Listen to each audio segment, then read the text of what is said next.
I guess it's evening, 7:24. Look at how bright it is outside. That daylight savings time is, it's awesome if you like to do things at night.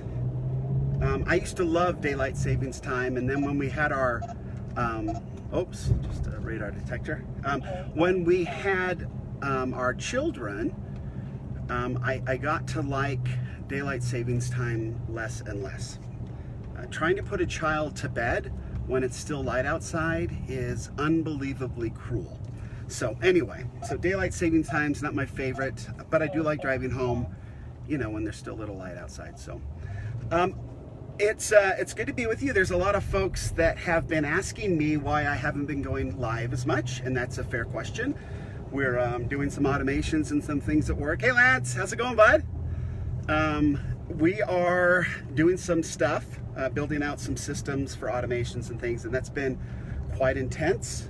It's 12 hours a day, every day, trying to work these things out. Lance has been a participant in this little project, so appreciate him.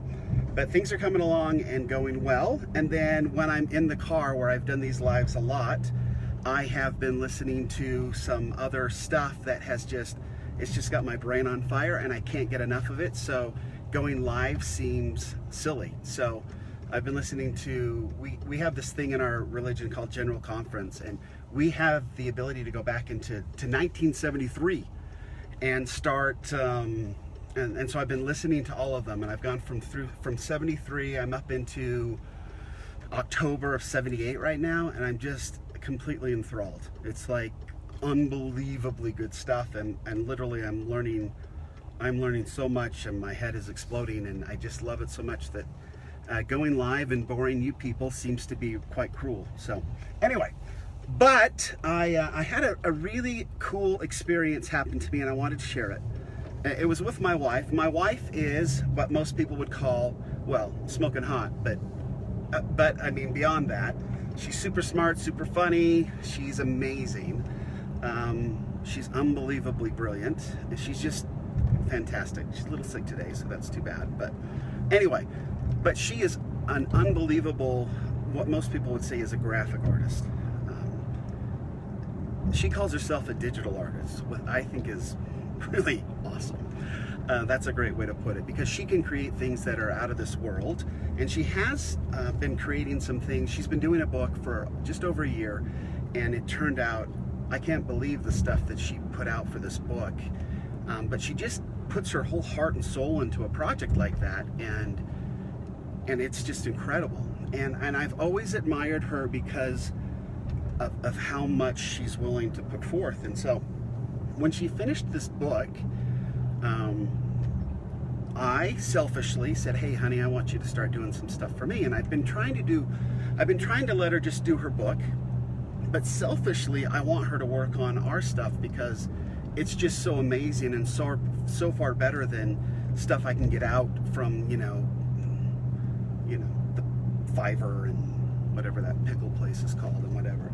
She is just so far superior. But anyway, so she started to create some graphics for some friends and some of the companies we're representing, and even our own stuff. You'll see that we'll be rolling out rebranding for Jozu Post and for the Little Black Couch and for Dr. A Media and all this kind of stuff. She's doing it all, and it's fantastic. And I'm really excited to share it because it's so amazing.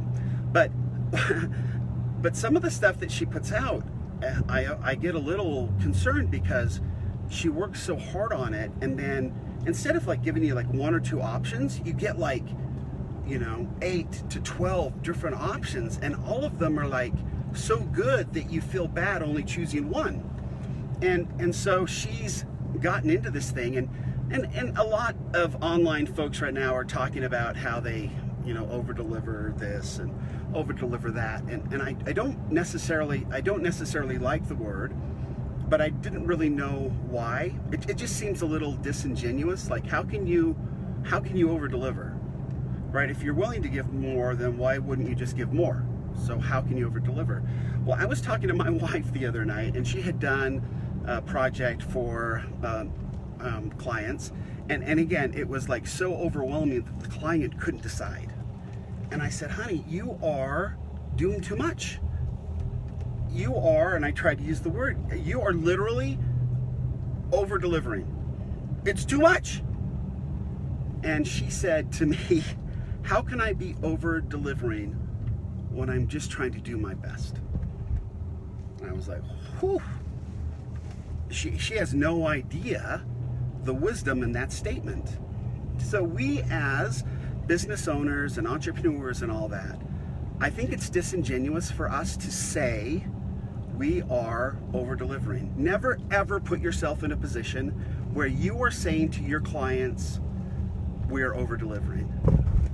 That is a bad frame of mind. If you're not doing your very, very best,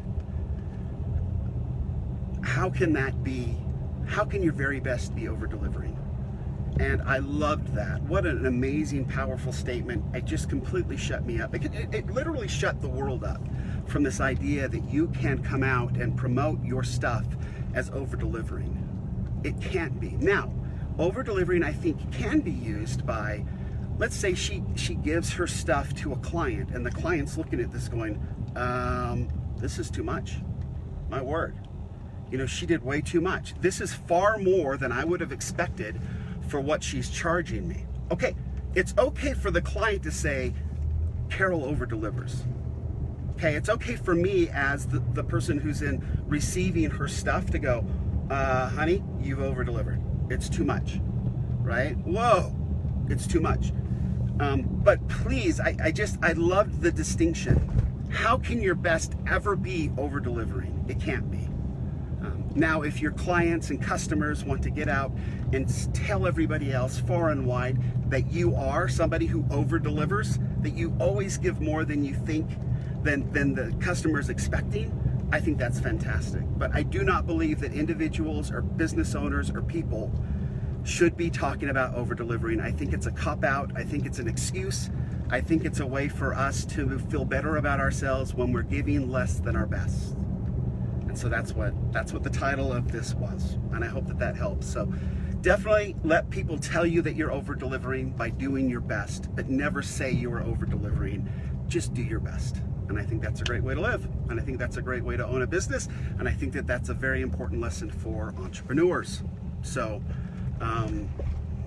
yeah, just an incredible little lesson from my sweet wife, who is, you know, 3 times smarter than she is hot.